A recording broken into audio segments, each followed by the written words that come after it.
The Data Collectors. Written by Danielle Palli. Narrated by Graham Mack and Danielle Palli. 16. The Undesirables. 5 years ago. 2 months after the assembly. Roman Aurelius. The imposing man formed his question more like a statement. I'm Director Sutton and in charge of the American division of the International Peace Project.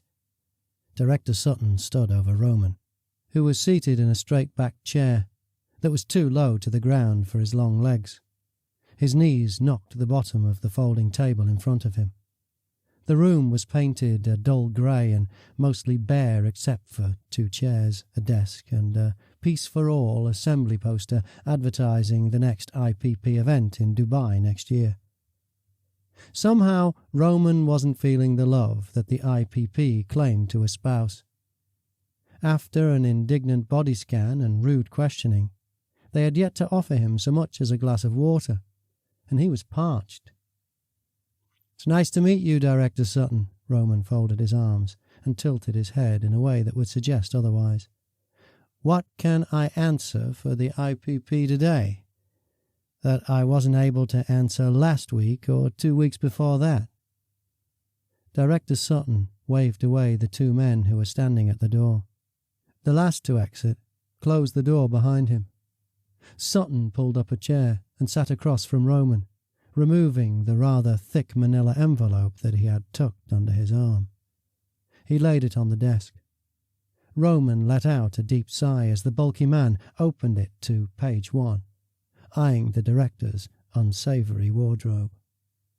A pinstriped shirt so tight that the buttons threatened to pop at any moment, with gaps between them that revealed a yellowing undershirt from too many washes without bleach to cover up the sweat stains.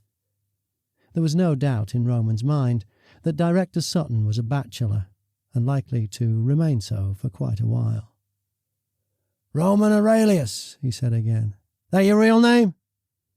"Yes, no relation to Marcus," Roman smiled. Director Sutton didn't get the joke. "It says here you were a high school anthropology teacher until a year ago when you were let go."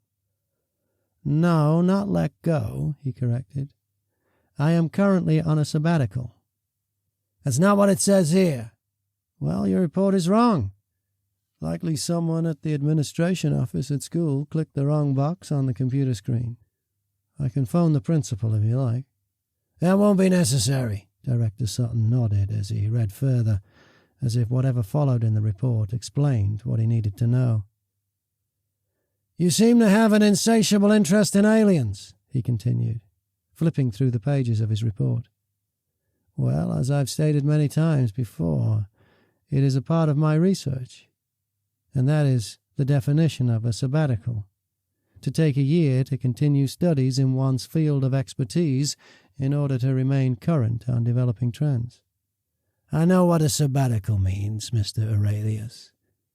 But why aliens?" What could be more interesting to an anthropologist than learning how humans will adapt to the integration of beings from other planets coming to live on Earth? "Integration may be a strong word." Director Sutton sucked at his teeth distastefully. "You don't like the idea of non-humans populating the Earth?" Roman asked. "We're not here to talk about me, Mr. Aurelius. We're here to talk about the fact that you have an entire collection of photos, documents, and in some cases interviews of aliens who are voluntarily listed in our international registry. How did you ever find these aliens, Mr. Aurelius?" "Behavior patterns," he answered simply. "Behavior patterns," Dr. Sutton repeated. "Exactly." "Care to share what those might be?" "Actually, I'd rather not." "Why not?" "I don't know if you are aware of this, Director Sutton, but non-humans aren't exactly safe in our world. If you look at what happened with the data collectors ever since they alerted us to their presence decades ago." "I'm glad you brought them up." Director Sutton pulled a series of photos from his file and began tossing them onto the table. "Recognize any of these non-humans, as you like to call them?" Roman turned white. They weren't just any photos of data collectors. They were photos of deceased data collectors. ones he'd spoken with, and they had been murdered in various graphic ways. "What's the matter, Mr. Aurelius?" Director Sutton appeared suspicious. "What do you mean, what's the matter?" Roman coughed back a gag reaction and fought off tears. "Why would you show me these?" "That's horrible." He pushed his chair back and hugged his knees to his chest, heels resting on the edge of his seat. "Take it easy, Mr. Aurelius." Director Sutton patted the table. "Can I get you a glass of water? Maybe some coffee?" "Water would be nice." Roman brushed back a tear, slightly embarrassed. The director opened the interview room and poked his head out, motioning to one of his assistants and mouthing the word, "water." A moment later, a cup of cold water arrived. Roman unfolded himself and accepted the cup of water, sipping it slowly. Finally, he asked, "Do I need a lawyer?" "As of right now, Mr. Aurelius, we have no reason to suspect that you are actually involved in their deaths. However, you seem to have a knack for finding them. Are there any more aliens out there that we should be aware of?" "No, the IPP confiscated all of my research. A year's worth of information that I had painstakingly gathered, I might add." "I'm sorry about that, Mr. Aurelius." He didn't really seem sorry. "But it doesn't reflect well on the American division of the IPP that beings from other planets are showing up dead in remarkably high numbers. If you can help us locate any remaining data collectors or have any insight as to who is killing them off, we would be very appreciative." Roman paused for a moment before answering. "Director Sutton, I am unaware of any data collectors or alien beings in our midst." "Well, just answer me this. You're an expert in human behavior. Who would want them dead?" "That's just it, Director Sutton. We're not dealing with strictly human behavior." "Any theories?" "If human laws are universal, then consider why anyone would kill another. Fear, greed, power, or hate. Often a combination of those traits. So ask yourself, who might exhibit those traits?" "Why don't you just tell me?" Director Sutton tilted his head impatiently. "Well, from an everyday human perspective, if aliens inhabit our Earth, humans may fear that aliens will overthrow us, or at the very least take our jobs, use up our resources, create overcrowding and try to change our culture. For religious zealots, aliens go against every belief 75% of the world has held dear for centuries. The fact that there is life on other planets. Furthermore, the existence of alien life on other planets, where they are thriving, means that they are likely much more advanced than we are."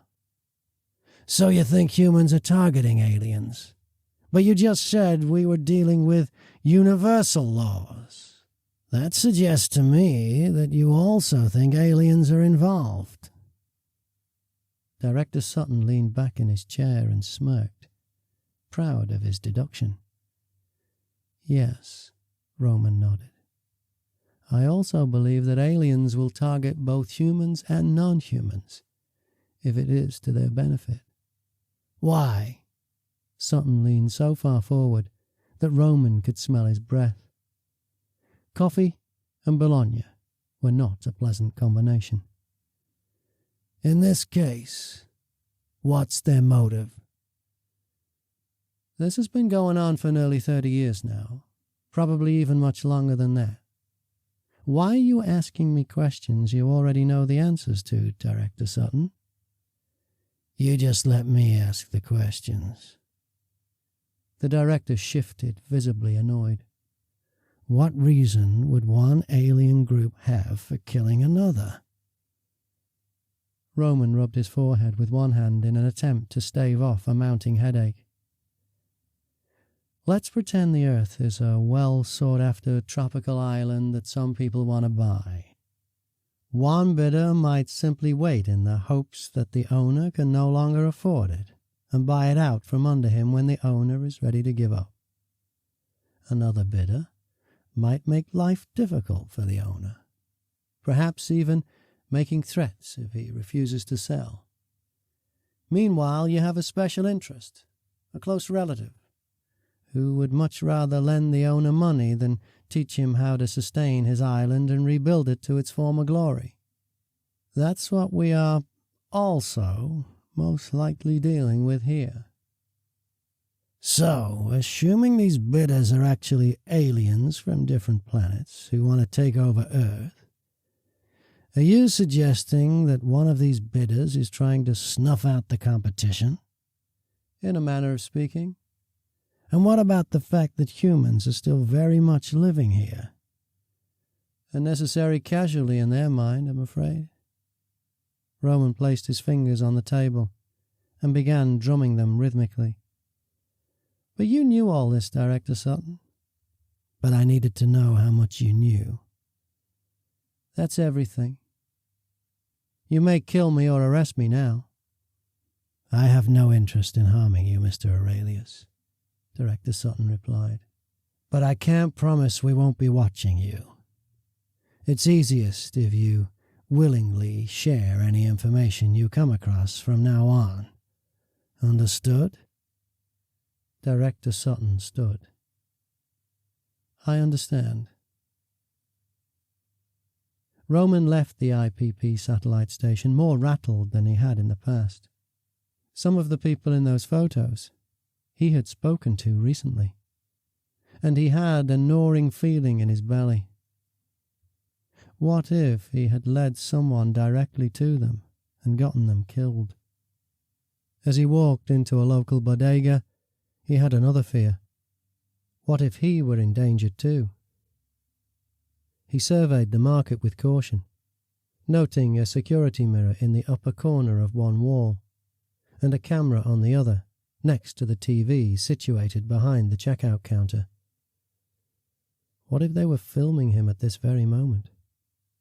Roman grabbed a bottle of kombucha and a bag of green bean chips, and stood impatiently in line, while some woman rifled through her oversized backpack looking for exact change.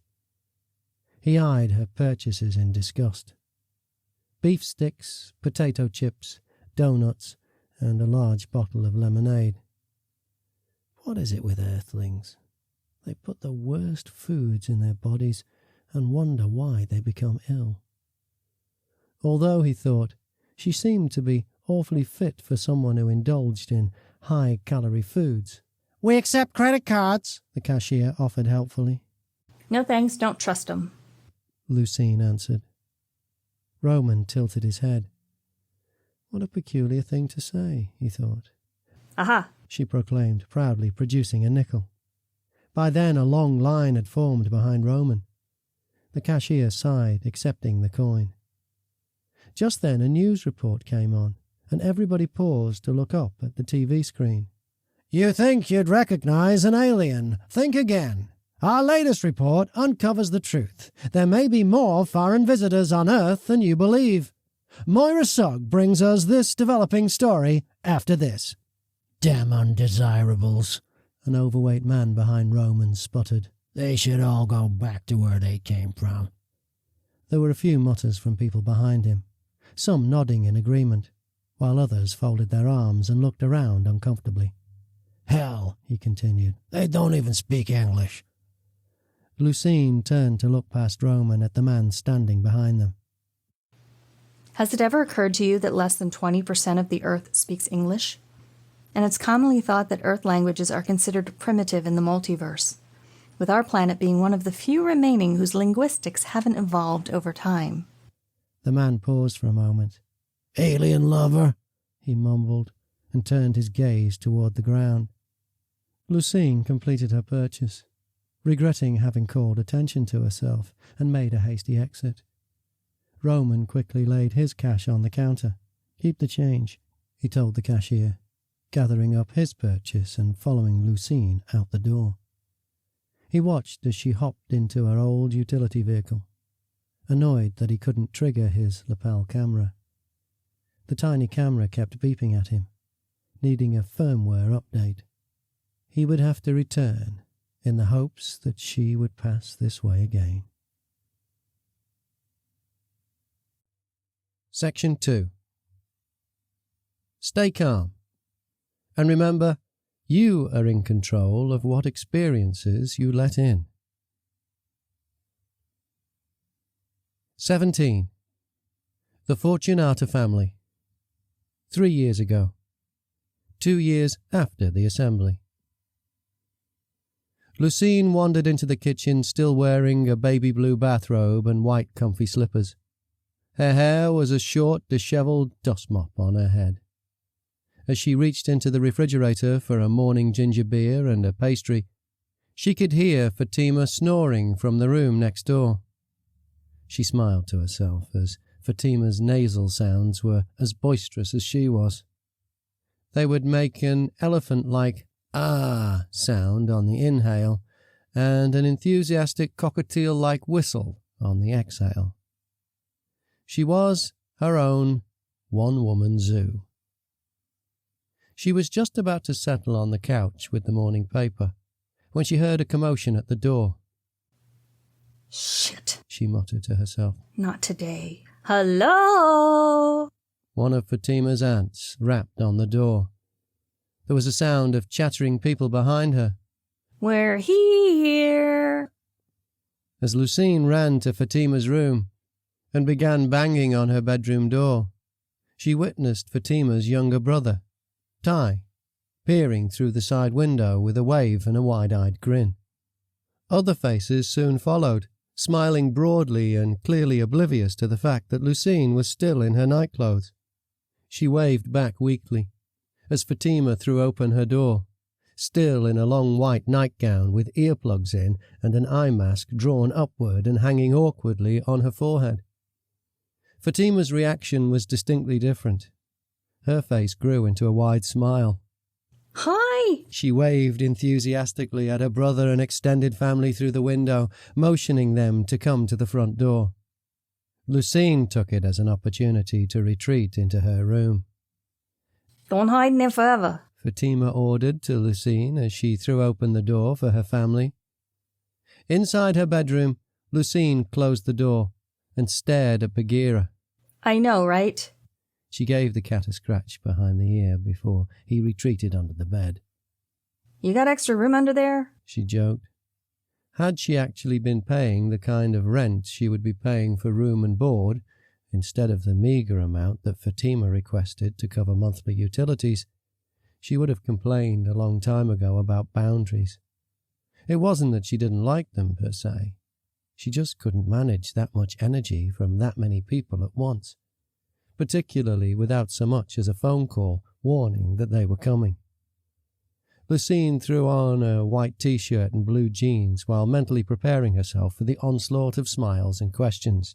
1 hour, she repeated to her image in the mirror as she brushed her teeth. We agreed to 1 hour. That was the deal she made with Fatima for events such as this. You're my best friend. I want them to get to know you, Fatima would tell her. When she saw Lucine's reluctance, she would add, Okay, how about this? 1 hour. If you can socialize and mingle for just 1 hour, then you can make an excuse about having to get ready for work or something. You won't hear a beep out of me. Lucine plastered a smile on her face as she threw open the door. Ah, there she is.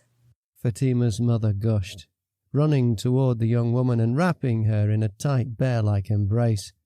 She had to admit, Mama Fatima had an unconditionally loving energy.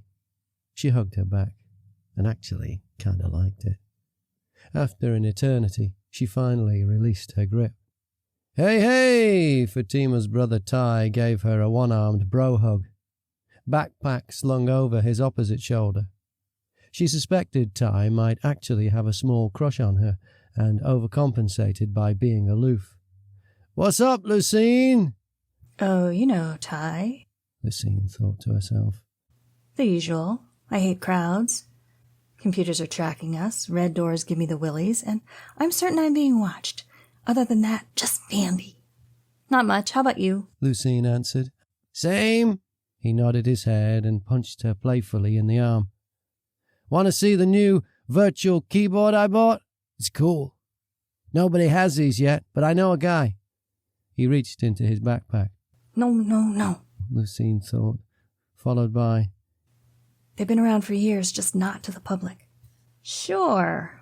She forced a smile. 1 hour. The loudness and banter continued as one by one each family member took turns hugging her.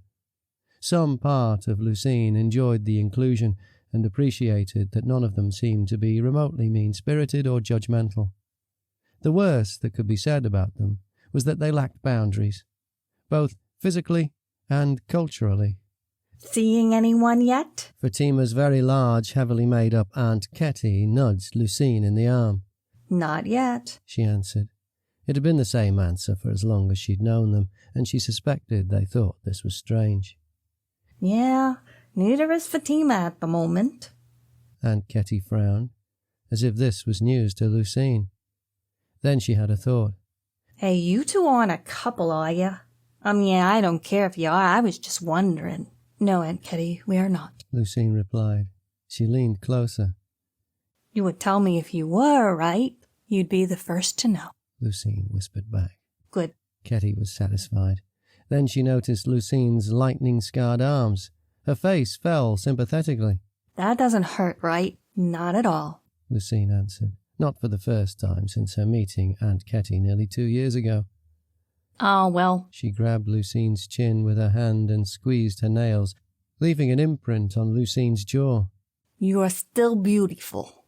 Thank you, Lucine attempted to reply, fish-faced. For the record, the lightning marks don't hurt, but your eagle grasp does. Quit hogging Lucine's attention, Auntie, Ty complained. I want to show her my cool new tech. Ketty pinched his cheek and wrinkled her nose at him. Such a smart boy, she praised her nephew. 1 hour. Hey, Fatima, where do you keep the turmeric? Fatima's father rifled through the kitchen pantry. I always forget. I don't have powder, only fresh. Check the veggie drawer in the fridge. Fatima called back, turning the oven on before they'd even decided on what they were making. Lucine counted 12 people, including herself, spread out between the living room and kitchen area. This was 10 more people than was comfortable. Okay, so then where's the grater? Her dad yelled back. Check this out. Ty tried to put the visor over her head so she could try the virtual keyboard herself. No, she said so loudly, pushing it away, that Ty turned pale and the family all stopped talking. The room was suddenly silent. I'm super clumsy, Lucine offered. It looks expensive and I don't want to break it. Ah, Ty smiled knowingly. It's okay, you won't. The entire family let out a relaxed sigh and went back to their chattering. Hey, Lucy. Fatima came to her rescue. It's getting late. Don't you have to feed Bagheera and get to work? Oh, geez. Lucine looked at the clock in mock surprise. Thanks for reminding me. You have to work on a Sunday? Aunt Ketty lamented. That doesn't seem right. Lucy is an assistant director at a local sanctuary. Very important spiritual work. Oh. Their eyes grew wide in admiration. We understand, Mama Fatima said. The family nodded in approval. It was nice to get to see you, if only for a little bit. Fatima shot her friend a wink before Lucine escaped to the sanctuary of her bedroom. Bagheera eyeballed her quizzically from under the bed. I made it, Bagheera. She reached down and rubbed his ear. 1 hour. 18. Mr. Cushing and the Royals. Sunday afternoon, 5 years after the assembly. What do you have for us? Sabrina demanded. Fredo gripped Drake's shoulders and squeezed until the man winced and began slumping to one side. Easy, boy, Drake spat through clenched teeth. Fredo's grip remained fast. Fredo, let him go, Hamish ordered, sounding more ambivalent about the whole ordeal than usual. A look of disgust crossed Sabrina's face. She enjoyed watching someone's pain, even more so if she was watching someone else inflict it. She rubbed her belly instinctively. Hamish used to be fun, she remembered. Now he was a bore. The four stood in the enormous abandoned warehouse, completely out of place in the surroundings. The sovereigns were dressed to the nines, while the rotted reinforcements that held the ceiling in place threatened to cave at any moment. Sounds of water slapping the dock could be heard outside. "I encourage you to be, nice to me, Sovereign," Drake groaned. "There's a good chance I have access to something you want." By now, Lucine's former boss was hunched over to the point where he could almost rest his head on one knee. You found her? She nodded to Fredo. Release him. Fredo obeyed, disappointed. Hamish raised an eyebrow as the two, Royal and Serf, exchanged glances, but said nothing. "I believe I have found her," Drake rubbed his shoulder. "But I have to be sure." Well, where is she? Sabrina demanded. "Somewhere safe," Drake lied. "Somewhere secret." I see. Sabrina began circling him like a shark. You're not going to try to change the nature of our arrangement, are you? The veins on her back turned a murky green as her skin began yellowing. She momentarily cursed him in her native tongue. Drake's pain turned to amusement. "Now, my Sovereign, why would I change our deal when you have been so hospitable?" He glanced over his shoulder at the large salamander who was busy picking at his teeth with a nail. Fredo hoped he could soon expire this human, and in a slow and painful way. He didn't like him. He was fake.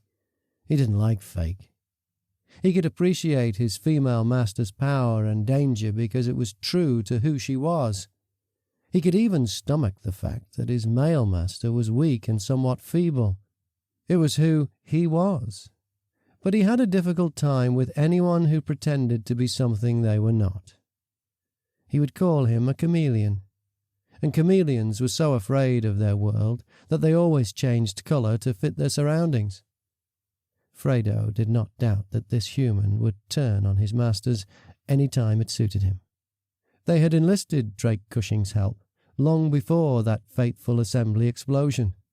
Or rather, Drake solicited his services as a negotiator between the Royals and the Vitruvians. The proposed plan was to help them divide Earth up between the two species. On the surface, it was a fair deal that would only be enacted if and when Earth was no longer habitable by humans. He'd be well paid for his time, and with any luck, he'd have long since died of old age before the deal could be actualized. At least, this was what the Royals and the Vitruvians were told in negotiations. In truth, he had had no qualms about selling Earth out to the highest bidder, as long as he was offered protection and a comfortable life. Thus far, the Royals were taking the lead, and his side deal included the delivery of one woman with very special skills who could help ensure the Royals gained control of the planet sooner rather than later. "The plan is the same as it's always been, Sovereign." He took a seat on an old whiskey crate, careful to make certain it could support his weight. Sabrina leaned against a wooden beam. I just need to be sure you'll keep your end of the bargain. As instructed, Drake met Fredo back at the abandoned warehouse at the designated time. It was a half a mile from the Sovereign Casino. Fredo opened the limo door for Drake and motioned for him to get in. Fredo didn't even try to hide the contemptuous sneer on his face, slamming the passenger door a split second before Drake managed to pull his leg safely inside. In spite of Fredo's actions, Drake's expression remained calm. "Thank you, Fredo." Drake smiled politely after the salamander stuffed himself rather uncomfortably behind the driver's seat. Fredo adjusted the mirrors so that he wouldn't have to look at the annoying earthling in the back seat, and the two rode to the casino in silence. Fredo pulled up alongside another 24 identically designed limos lined up at the service entrance to the casino. There were no service trucks that evening. The 54 IPP representatives popped out from their limos. They were all that remained of the original 215 representatives, just 5 years prior. Following the assembly explosion, many retired, some disappeared, others resigned, and a large number fell victim to mysterious onset of heart attacks strokes and brain tumours, though most had no history of illness. "Drake Cummings, old buddy, how the hell are you?" A portly man about 25 years his senior, who outweighed him by as many pounds, sidled alongside Drake and slapped him on the back. "Good to see you, Max." Drake forced a smile despite the remorse in his chest and sourness in his stomach. While they rarely agreed on political matters, Drake considered him a friend. As the group gathered, several wolf-like beings from the Trappist region wandered by in pack formation, each shifting their bodies upright and standing on 2 legs as they passed through the side door. "Do you believe this shit?" Max nudged his friend. "Aliens crawling all over the place like fire ants and nobody on the outside knows about it? Ridiculous!" "I know what you mean," Drake agreed. "If the media got wind of this, we'd have a shitstorm on our hands." Fredo's security team began a formation around the IPP officials. "This way," one instructed, leading them to an unmarked grey door that slid open as he approached. One by one, the delegates shuffled through. They were led through a dark and narrow hallway, taking several twists and turns before arriving at their conference room. It was ornate, with plush red swivel chairs surrounding a long dining table that took up almost the entire room. Silk tapestries hung from the wall, and 2 large teardrop-shaped crystal chandeliers hung above the table. "Must have set these guys back a pretty penny," Max nodded at the tapestries. "Each one of them must go for $75,000 a pop." As the delegates took their seats, a female attendant from the casino's waitstaff quickly ran around the room, pouring what appeared to be wine into the crystal-stemmed glasses at each seat. "Now this is my idea of a meeting," another joked. "Oh, I don't drink," one woman protested, blocking her glass. "Maybe just some water?" "It's the non-intoxicating kind, madam," the attendant explained. The woman nodded and took a polite sip. It tasted like wine, but it wasn't. "Nice to know we're outsourcing to other planets now. And to think we used to complain about all the jobs going to China," yet another man joked. From a mile away, Sabrina and Hamish watched the room from a remote viewer with growing annoyance. "Not what one would expect from members of the International Peace Project, is it?" Hamish asked his wife. "Indeed not," she agreed. She looked distastefully at a fat man placing his entire meaty hand over a plate of hors d'oeuvres being offered. "Don't these fools recognize how powerful we are? I control the weather. If I wanted to, I could have wiped out this little petri dish of a planet long ago." "Patience, my dear." Hamish put a hand over his wife's, as if to console her. "Just a few more." Sabrina pulled her hand away in irritation without taking her eyes away from the viewer. At long last, all delegates of the IPP were at the table, greedily filling up on libations and small servings of filet mignon and shrimp bites. Drake quickly surveyed the room, as if memorizing it and everyone in it. Satisfied, he nodded to one of the attendants. Drake stood while Max was waxing eloquently about which planets had the best soil for starting a vineyard. "Excuse me, Max. I need to step out. Be back in a moment." Max nodded and gnawed on a bit of shrimp.